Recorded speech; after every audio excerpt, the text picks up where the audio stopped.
ইশতিয়াক, আমরা প্রতিবেদনে দেখছিলাম গ্যাস এবং লোডশেডিং এর কারণে কিন্তু জনদুর্ভোগ ক্রমেই বাড়ছে এবং তার পাশাপাশি যদি বলি জাতীয় গ্রিড থেকে পর্যাপ্ত বিদ্যুৎ না পাওয়ায় এই দুর্ভোগ আরও অনেক গুণ বেড়ে যাচ্ছে। এ নিয়ে আমাদের সাথে আরও বিস্তারিত জানাতে আমাদের সাথে যোগ দিবেন সিলেট থেকে সহকর্মী সন্দীপন শুভ এবং তার পাশাপাশি ঢাকা থেকে আমাদের সাথে যোগ দিচ্ছেন সহকর্মী রাজীব হোসেন। তবে প্রথমে শুভর সাথে যোগ দিতে চাই। শুভ, সিলেটের এই যে লোডশেডিং, সেই লোডশেডিং প্রকট আকার ধারণ করেছে এবং গত কয়েকদিন ধরেই আমরা শুনছিলাম এই ধরনের বার্তা। বর্তমান পরিস্থিতি কি জানাবেন?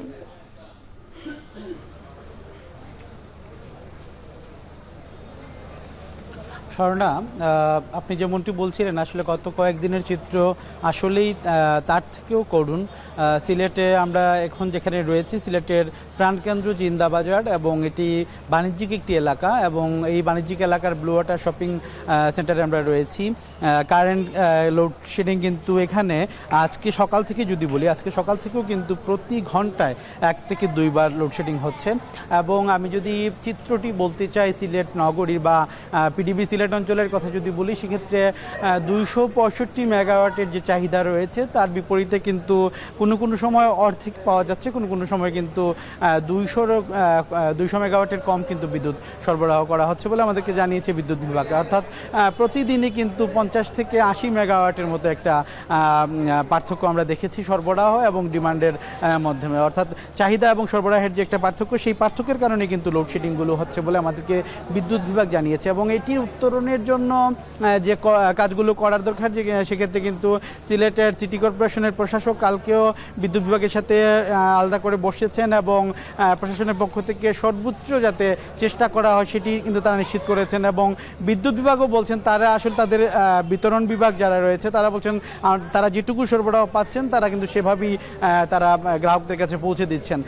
কিন্তু যেটি তারা বলছেন আসলে জ্বালানির কারণে, জ্বালানির সংকটের কারণে কিন্তু এই ধরনের ঘটনাটি ঘটছে। এবং তার প্রেক্ষিতে এই ঘটনাগুলোর কারণে, বিশেষ করে লোডশেডিংয়ের কারণে সিলেটের সড়কে পর্যন্ত কিন্তু আন্দোলন হচ্ছে। সিলেটের বিভিন্ন সড়কে কিন্তু আমরা দেখেছি অবরোধ হয়েছে, টায়ার জ্বালিয়ে কিন্তু মানুষজন প্রতিবাদ করেছেন এবং তারা বিদ্যুতের দাবির জন্য কিন্তু হাহাকার করেছেন। এর পাশাপাশি যদি বলি, বিশেষ করে শিক্ষা প্রতিষ্ঠানগুলো, আমরা গতকালকে কয়েকটি শিক্ষা প্রতিষ্ঠানও দেখেছি, শিক্ষা প্রতিষ্ঠান পরিদর্শন করে যেটি দেখা গেছে শিক্ষার্থীরাও কিন্তু তারা চরম সংকটের মধ্যে আছেন। বিশেষ করে হাসপাতাল কর্তৃপক্ষ সহ এবং ব্যবসায়ী যারা রয়েছেন তারাও কিন্তু চরম বিপাকে পড়েছেন। তারা বলছেন তাদের যে দৈনন্দিন বিক্রি যেটি হতো সেটি কিন্তু অর্ধেকে নেমে এসেছে এবং প্রত্যেকে দুর্ভোগ পাচ্ছেন সিলেটে। এবং এই সংকট নিরসনের জন্য দ্রুত যেন সরকার পদক্ষেপ নেন এবং বিদ্যুৎ বিভাগ যেন দ্রুত পদক্ষেপ নেয় তেমনটি দাবি করছেন এখানকার সাধারণ মানুষরা। এই ছিল স্বর্ণ আমার কাছে সিলেট থেকে সর্বশেষ। বিদ্যুৎ বিভ্রাটের সবশেষ খবর জানাচ্ছিলেন শুভ আমাদেরকে। এখন জানবো গ্যাস সংকটের পরিস্থিতি। মাঝে কিছুদিন গ্যাস সরবরাহ স্বাভাবিক হলেও এখন আবার নতুন করে গ্যাস সংকট দেখা দিয়েছে, তীব্র আকার ধারণ করেছে। এ ব্যাপারে বিস্তারিত জানাতে মগবাজার থেকে যুক্ত হয়েছেন রাজীব হোসেন। রাজীব, ফিলিং স্টেশনগুলোতে আজকে যানবাহনের চাপ কেমন দেখছেন, আর ফিলিং স্টেশন কর্তৃপক্ষ কি বলছে, কবে নাগাদ সরবরাহ স্বাভাবিক হতে পারে?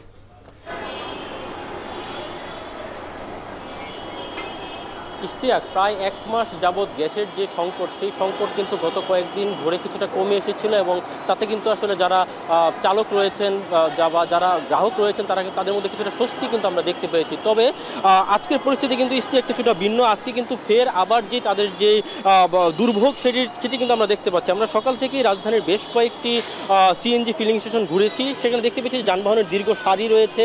এবং আপনাকে যদি বলি, এর সবচেয়ে বড় ভুক্তভোগী হচ্ছে যারা সিএনজি চালক রয়েছেন বা যারা ভাড়ায় বিভিন্ন সিএনজি গাড়ি চালান তারা। এবং আমরা তাদের সাথে কথাও বলেছিলাম, তারা যেমনটা জানাচ্ছেন যে তারা 30 থেকে 35 টাকা, 10 টাকা এবং সর্বোচ্চ 100 টাকা পর্যন্ত তারা গ্যাস নিতে পারছেন। এর বেশি তারা আসলে ফিলিং স্টেশনগুলো থেকে গ্যাস পাচ্ছেন না এবং এর কারণে তাদের আয়েও কিন্তু একটা বিরূপ প্রভাব পড়েছে। তারা যেমনটা জানাচ্ছেন যে তাদের দৈনিক যে জমা থাকে বা যে খরচ থাকে সেই খরচও তারা উঠাতে পারছেন না এবং তাদের যে পারিবারিক জীবনযাত্রার যে ব্যয়, সেই ব্যয়ও তারা মেটাতে পারছেন না।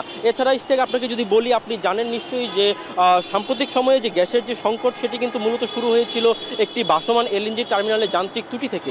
সেটি কিন্তু আসলে গত 2 থেকে 3 দিন আগে সেটির আংশিক চালু করা হয়। এরপর কিন্তু জাতীয় গ্রিডে নতুন করে আবার গ্যাসের সরবরাহ বৃদ্ধি পায়। তবে নতুন যে বিষয়টি আপনাকে জানিয়ে রাখি যে বৈরী আবহাওয়ার কারণে বাহির থেকে আমদানিকৃত যে গ্যাসের যে জাহাজ রয়েছে সেটি কিন্তু আসলে টার্মিনালে ভিড়তে পারেনি এবং সেই কারণে জাতীয় গ্রিডে গ্যাসের যে সরবরাহ রয়েছে সেটিতে কিন্তু আরও ঘাটতি দেখা দিয়েছে। আমি যদি আপনাকে সবশেষ বলি, আমরা যেটা জানতে পেরেছি যে 50 কোটি ঘনফুট গ্যাস এই মুহূর্তে জাতীয় গ্রিডে যুক্ত আছে, তবে সেটি কিন্তু চাহিদার তুলনায় অত্যন্ত কম।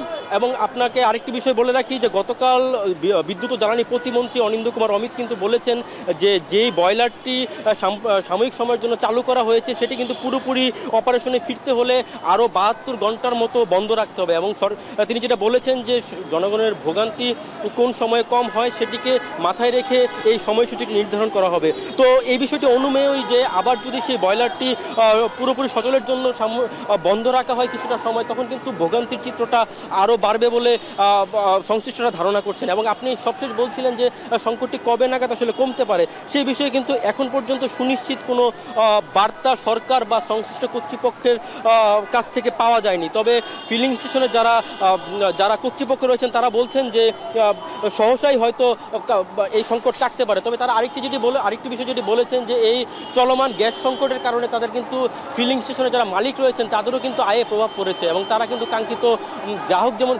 গ্রাহককে গ্যাস দিতে পারছেন না, এতে তাদের আয়েও প্রভাব পড়েছে। তো এই ছিল রাজধানীর মগবাজারের ফিলিং স্টেশন থেকে আমার কাছে সবশেষ। ইশতিয়াক।